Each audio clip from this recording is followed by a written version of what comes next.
योगी 2 महीने अच्छे से नहीं निकलते हैं या किसी प्रकार की कोई गलत निर्णय ले लेते हैं योगी जी, तो निश्चित है कुछ परिवर्तन हो सकता है। लेकिन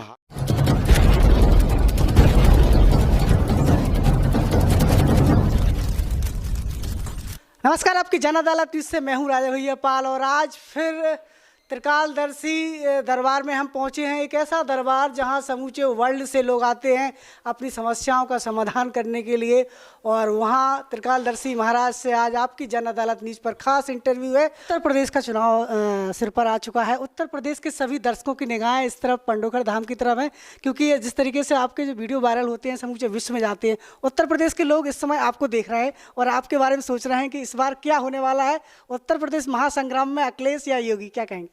देखिए, मैं अभी इस समय बता दूं कि मैं गुरु हूं और हमारे पास अभी दोनों पार्टियों से या अन्य किसी पार्टी से कोई प्रमुख रूप से कोई नेता नहीं आए। ना भारतीय जनता पार्टी से किसी के कोई वरिष्ठ नेता हमारे पास आकर के किसी ने दरखास्त नहीं लगाई और ना ही सपा के किसी व्यक्ति ने लगाई, तो इस पर बोलना उचित नहीं बनता है। लेकिन आप नाराज हैं, मैं इतना जरूर बता देता हूँ, जब चुनाव आएगा तो मैं पहले ही बता दूंगा कि परिणाम किसके पक्ष में जाएंगे, सरकार किसकी बनेगी।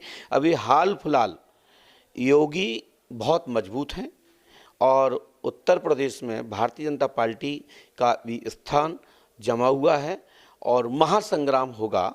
यदि योगी 2 महीने अच्छे से नहीं निकलते हैं या किसी प्रकार की कोई गलत निर्णय ले लेते हैं योगी जी, तो निश्चित है कुछ परिवर्तन हो सकता है। लेकिन हाल फिलहाल भारतीय जनता पार्टी मजबूत है और महासंग्राम होगा और चुनाव नहीं, खींचातानी होगी। और खींचातानी में कहते हैं कि चुनाव अब अनेक बहुत प्रकार के हो गए हैं। यदि दबाव से हुआ, शासन प्रशासन से हुआ, गुंडा ताकत बल से हुआ, तो मैं इसमें कुछ कह नहीं सकता हूं, वो उसी समय पर बता सकते हैं। लेकिन इतना ज़रूर है कि चुनाव बहुत कसा हुआ है और जो भी होगा बहुत टक्कर का होगा और अंतिम में यदि सरकार रिटर्न वापस आती है तो बहुत बड़ा मार्जिन होगा। वैसे तो मैं आपको बता दूं, हाल फिलहाल स्थिति परिवार फूट के कारण सपा का कोई ज़्यादा नहीं दिख रहा है। यदि बस परिवार एक होता है और सभी जो अन्य जो सपा परिवार के एक हो जाते हैं और तो बहुत अच्छा चुनाव होगा, फिर अच्छे परिणाम भी आने की संभावना हो सकती है।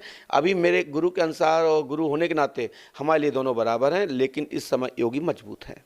छोटे जो दल है वो सभी दल एकजुट होकर के लड़ रहे हैं। देखिए, मैं आपको बता दूं कि छोटे दल जब एक साथ जुड़ जाते हैं तो वोटर्स परिवर्तन होता है और मजबूती मिलती है। मैं नहीं कहना चाहता हूं, मैं किसी की आत्म भावना पर ठेस नहीं पहुंचाना चाहता हूं, क्योंकि जनतंत्र का योग है। हम गुरु होने के नाते, कोई मैंने पगड़ी धारण कर रखी है और इस समय मैं कोई नेता की हैसियत से या मैं जनप्रतिनिधि खुद हूँ उसकी हैसियत से नहीं बोल रहा हूँ। मैं गुरु होने के नाते पंडोखर धाम पीठ की गद्दी से बैठा हूँ।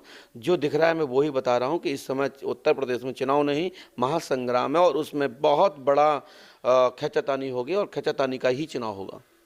इस समय उत्तर प्रदेश में इस तरीके से योगी जी बैठे हैं, मोदी जी ने योगी जी को चुना था, किसी को पता भी नहीं था।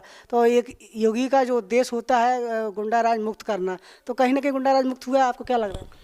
देखिए, अब गुंडे तो अनेक प्रकार के होते हैं। अब कौन कौन से गुंडे मुक्त हो गए हैं इस पर मैं कुछ नहीं कहूँगा। मैं इतना जरूर कहूँगा कि योगी जी के आने से बहुत लोगों को, निचले लोगों को और जो व्यवसाय का कारोबार वाले जो लोग थे वो अपने आप को सुकून महसूस कर रहे हैं। और जो अच्छे परिवार थे, जो जिनको घर से डर रहता था कि हमारे बच्चे मार्केट में गए लौट के आएंगे कि नहीं आएंगे, कहीं किसी के साथ कोई छेड़छाड़ ना हो जाए, तो वो लोग, ऐसी घटनाएं पूरे 5 साल सुनने को नहीं मिली, जैसी जो आए दिन हर चौराहे पर एक गली में मिलती थी। तो इतना परिवर्तन तो हुआ है। और जो वास्तविक गुंडे टाइप के थे वो उत्तर प्रदेश से पलायन कर गए और या तो छुपे बैठे हुए ऐसी जगह बैठे हैं कि कोई ऐसा नहीं कि योगी तक कान में पहुंच जाए और वो कहीं उठवा लें। क्योंकि योगी जी ने कुछ किया हो ना किया हो, लेकिन इतना जरूर कह देता हूं कि वास्तविक गुंडाओं पर और गुंडावादियों पर बहुत लगाम लगाई। और जो अच्छे लोग थे जिनको वहाँ झूठे बदनाम किए जाते, गुंडे हैं, तो उनका भी निखार के सामने स्वरूप आया। वो खुलेआम घूम रहे हैं, खुलेआम मंचों पर जा रहे हैं, वो किसी भी पार्टी के हों, और उस पर उनके लिए योगी जी के द्वारा कोई इसी प्रकार की टिक्का टिप्पणी नहीं हुई और सब उनका यथावत सम्मान भी रहा और हो रहा है, जैसा देखने को मिला।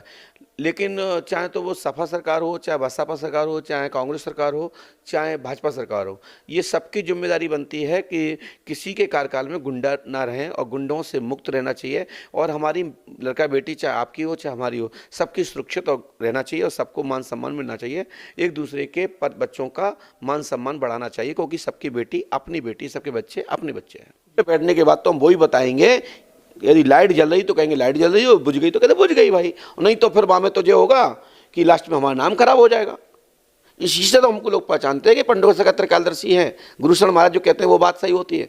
इसलिए मैं अपने विषय को लापरवाही करके या किसी की अतिशुक्ति करके या किसी के चेहरा दे करके चाटुकर्ता नहीं कर सकता। जो दिखाई देगा वो बताऊंगा। हमने शिवराज जी से भी कहा था, प्रदेश के अपने मुख्यमंत्री जी से कहा, जब उन्होंने कहा कौन माई का लाल आरक्षण खत्म करेगा, तो हमने कहा मामा जी आप सबसे मामा भांजे, आप सब बच्चा आपके भानेज हैं, बेटियां आपकी भांजियां हैं और साधु संतों आपको मानते हैं और साधु संतों पर वो कहीं भी रहें तो भी भाजपा की टीप लगी है कि साधु संत हैं या पीला वस्त्र पहने हैं या कोई मंदिर का पीठाधीश्वर है तो वो हिंदुत्व का बात है और भारतीय जनता पार्टी हिंदुत्व का कार्य करती है। तो हम यदि भाजपा में ना भी हों तो भी हमें भाजपा के लोग मानते हैं।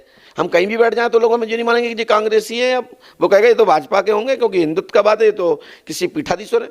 तो हमने कहा कि मामा जी ये अच्छी बात नहीं है। उसी विषय को लेकर मैंने अपने 2-4 भाषण दिए थे और उनके खिलाफ में मैंने ये इंटरव्यू भी दिया था जब चुनाव हो रहे थे।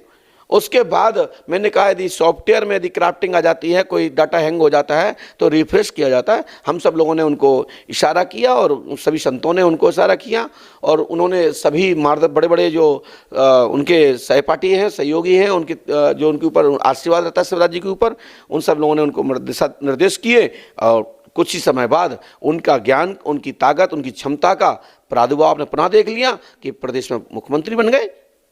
और हमने कहा भी था कि पहली सरकार, अभी चुनाव हो रहा है इसमें सरकार नहीं बन रही है, तो हमारी बात भी रह गई। और हमने उसमें यही इंटरव्यू में कहा, भला ही बाद में 6 महीना बाद, साल भर बाद, 2 साल बाद, लेकिन 5 साल सरकार कांग्रेस की नहीं चलेगी, लेकिन भाजपा की सरकार नहीं आएगी, लेकिन बाद में सरकार भाजपा चलाएगी। आप हमारा पुराना इंटरव्यू देख लीजिए, मैंने भोपाल में बोला है, प्रेस वार्ता में बोला है। योगी जी मजबूत हैं। जब चुनाव आ जाएगा तो मैं बता दूंगा कि इस समय पल्ला किसके तरफ पक्ष में जा रहा है। अभी 2 माह हैं, 2 महीने बहुत कुछ होता है, एक दिन में 24 घंटे में बहुत कुछ हो जाता है। अभी यहाँ आप हमारे पास बैठे हैं, हम अभी 10 मिनट बाद क्या हो जाएगा ये पता है किसी को?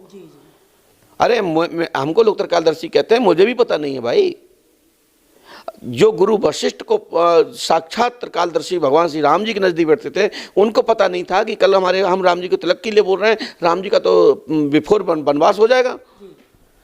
तो मैं इतना कहना चाहता हूं कि इस विषय पर आप लोग ध्यान दीजिएगा और मैं यही बार बार कहूंगा कि संत लोग चाटुकर्ता नहीं करते हैं और जब जब क्रांति आती है तो गादी इतना चिंता व्यापी, हर बिनमराय न निच्चर पापी।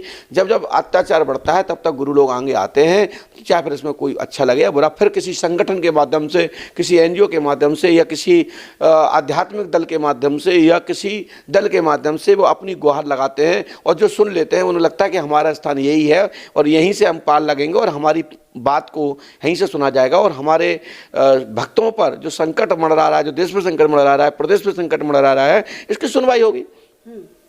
जैसे कि रामदेव बाबा संत नहीं है, उन्होंने लेकिन दाढ़ी, भेष, वस्त्र संतों के पहन रखे हैं। तो उन्होंने जितनी घोषणाएं की थी, क्या वो घोषणाओं के अनुकूल इस समय चल रहा है? हमारा कहने का तात्पर्य यह नहीं है कि हम पक्ष में बोलें किसी के, हम पक्ष में नहीं बोलते हैं।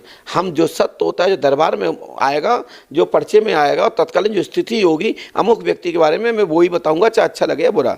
चाहे वो कांग्रेस का हो या भाजपा का हो, चाहे सपा का हो, चाहे हाथी किसी भी पार्टी का हो, चाहे प्रगतिशील समाजवादी पार्टी का हो, चाहे सांझी विरासत का हो, किसी भी दल का यदि कोई व्यक्ति है, किसी पार्टी का है, किसी भी राज्य की क्षेत्रीय दल का है, तो हम तो वही बताएंगे जो सच्चाई है। गद्दी से नीचे उतरने के बाद हम भी वोटर्स हैं अपने प्रदेश में, अपने ब्लॉक में। जो न्याय हित में होगा, जो लगेगा कि ये हमारे लिए जनप्रतिनिधि अच्छा है, मैं उसको वोट करूंगा।